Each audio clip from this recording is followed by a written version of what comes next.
Bonjour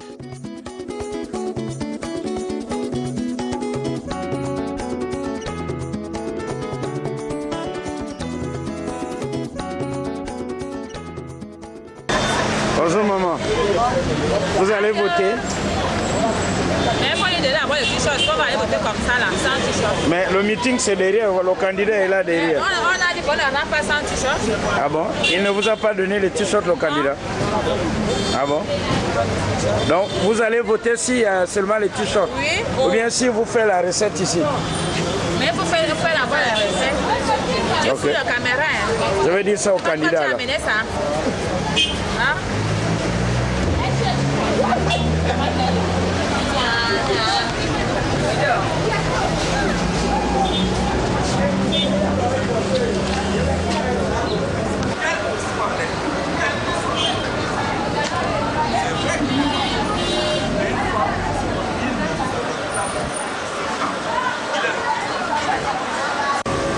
En quoi consiste ce travail de parlementaire? C'est là où je parle. Le parlementaire, c'est-à-dire le député, c'est le détenteur du pouvoir parlementaire. Le président de la République a le pouvoir exécutif. La justice, vous le savez, tout ce que nous faisons dans la vie est régi par des lois. C'est-à-dire même cette causerie que nous tenons est régie par la loi. On ne peut pas tenir une causerie n'importe comment. On n'est pas dans un pays de sauvages. C'est la loi qui commande. Et cette loi-là, ce sont les députés qui ont la charge de la proposer et de la voter. En tout cas, Voici le premier travail du député. C'est intéressant. Cela veut dire quoi? Lorsque vous envoyez un député, vous représentez, parce qu'il n'est pas de représentant. C'est intéressant pour le Les voix que Gabon. vous donnez aux députés, c'est un mandat. Quand le député va à l'Assemblée nationale, il ne va pas pour représenter sa personne ou sa famille. Il va pour vous représenter tout. Qu'est-ce qui vous a beaucoup Cela marqué veut dire que les problèmes qu'il aura à évoquer là-bas sont vos problèmes.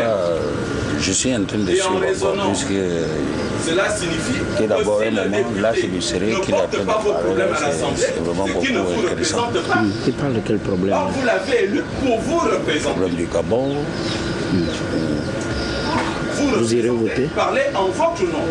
Tous les Gabonais, le 1,5 million que nous sommes, nous ne pouvons pas être tous des députés. De la même manière que tout le monde ne peut pas être chef de quartier. C'est pourquoi on choisit une personne pour représenter un groupe. Donc dans le 6e arrondissement, dans ce second siège du 2e et 6e arrondissement, les habitants choisissent un individu qui devient leur représentant à l'Assemblée nationale. Il ne représente ni lui-même ni sa famille, mais il représente tous ceux qui l'ont élu et au-delà toute la nation. Quand il va siéger à l'Assemblée nationale, c'est pour plaider la cause des gens qui l'ont élu. Cela veut dire qu'un député doit régulièrement revenir vers sa base pour demander à la base, vous m'avez désigné, mais que voulez-vous exactement que je fasse là-bas? Vous allez lui dire, mais nous on a un problème de route, on a un problème d'eau, on a un problème d'électricité. Tous les problèmes que vous pouvez imaginer, c'est aux députés de les prendre, aller en parler là-haut. S'il ne le fait pas, c'est qu'il ne vous représente pas. Et à ce moment-là, quand arrive la fin du mandat d'un député, vous lui poserez une question simple. Nous vous avons élus pour nous représenter. Dites-nous pendant les 5 ans, qu'avez-vous fait pour nous? Si ce bilan est nul et négatif, il n'est pas question de reconduire ce même individu qui n'a rien foutu au Parlement. Parce qu'à ce moment-là, ce n'est plus lui, hein, c'est nous. C'est ça le député, comprenez-le, et je vous le dis bien, personne ne viendra vous dire à quoi sert un député. Parce que comme ils n'ont pas envie de faire ce travail, ils ne vous le disent pas. Certainement que certains d'entre vous savent à quoi sert un député. Mais quand on ne le crie pas assez, on finit par l'oublier. Là, je viens de vous parler du travail de représentation. À l'Assemblée, qui l'adopte ou l'invalide, dans tous les cas, quand c'est une proposition de loi qui concerne le peuple, et qui défend les intérêts du peuple, il n'y a pas de raison qu'elle ne soit pas votée dans la mesure où tous les députés sont des représentants du peuple. Il est malvenu qu'un député s'oppose à un projet qui défend les intérêts du peuple. Sinon, il n'est plus représentant du peuple. Alors, où nous sommes là, dites-moi combien de lois sont à l'initiative des députés que vous connaissez mieux du député de cette circonscription. Parce que le bilan d'un député, c'est de dire je suis à l'initiative de telle et telle loi en votre faveur. Vous m'avez demandé d'aller vous représenter. Combien de lois? Parce qu'il doit venir vous rendre compte que les parents, vous m'avez envoyé, voici la loi. Combien de lois? Vous en connaissez combien? C'est trop facile. Et ça suffit comme ça. Pendant 42 ans, ça a été ce type de discours. Le président, mais le président, il est déjà président, c'est fini. C'est pas le président qui est en campagne, il n'a pas besoin de vos votes là maintenant. Les prochaines élections présidentielles, c'est dans 5 ans. Là maintenant, individuellement, chaque député vient devant vous pour solliciter vos voix et il doit vous dire ce qu'il va faire à l'Assemblée nationale. Vous faire des promesses, ce n'est pas vous acheter un carton de cotisme, vous donner un carton de regard qui constitue le travail du député. Ce n'est pas cela du tout. Le travail du député constitue à vous représenter et à faire des propositions de loi qui défendent vos intérêts. Oh, le téléphone portable, les nouvelles technologies, là c'est compliqué. Alors là, je viens encore de vous ouvrir une voie du travail du député. Il y a cet autre gros travail du député, un gros, mais alors là, essentiel, qui consiste à contrôler l'action du gouvernement. Je vous dis bien contrôler. Un maître d'école contrôle le travail de l'élève. Si l'élève a mal travaillé, il fait quoi? Il sanctionne 0. Si l'élève a bien travaillé, il récompense l'élève avec une bonne note. Mais c'est aussi cela le travail du député. Chaque début d'année, un budget qu'on appelle, disons, loi des finances, un budget est mis à la disposition de l'État. Pour résumer, dites-vous bien que les ministères fonctionnent comme les familles, comme les boutiques, tout ce que vous voulez. C'est-à-dire la personne prépare son projet de budget en disant, bon, pour cette année, il me faut 5 bâtons de manioc, ça coûte 1000 francs. Il me faut un sac de riz, 10 000. Ça, c'est un chef de famille qui est en train de faire son budget prévisionnel de la semaine. Mais les ministères, c'est aussi ça.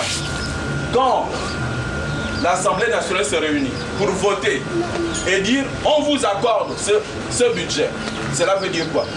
Les députés vont veiller à ce que ce qu'ils ont accordé soit rigoureusement exécuté. C'est-à-dire à la fin de l'année, on regarde, voici la feuille. Oui, toi tu nous avais dit que tu voulais 5 paquets de manioc à 5 000.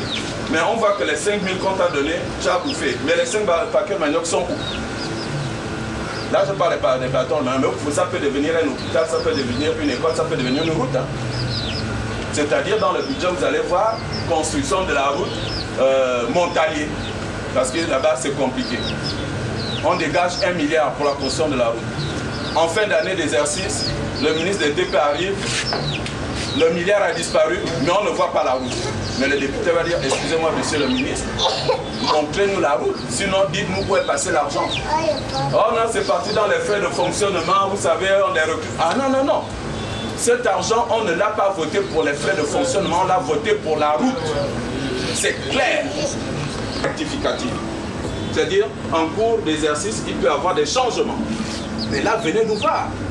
Et on nous dit, ne venez pas comme ça, on vous accorde de l'argent pour construire une école, un hôpital ou autre chose. En fin d'année, il n'y a plus d'argent. Hein? Et vous venez nous raconter des histoires. À ce moment-là, les députés ont parfaitement le droit d'initier une action qui peut aller jusqu'à la demande de démissionnement du ministre. Les députés ont cette capacité. On s'est causé et répété à haut niveau. On m'a déjà connu plusieurs fois sur la tête que le après ce que je suis en train de raconter aujourd'hui, je dis ça, moi je vais le raconter. Est-ce que vous comprenez? Voici ce à quoi sert le député Jean-Pierre. Et l'acte que je pose est unique dans le sens et l'objectif de soutenir le projet du président de la République, qui, je vous l'assure, est un projet ambitieux et révolutionnaire. Mais dites-vous, lorsque vous avez le projet de construire une maison, ça c'est l'exemple que je prends d'habitude. Quelqu'un peut avoir beaucoup d'argent et c'est son droit de construire un château. Mais s'il veut le construire, le château c'est l'ambition. Le carbone est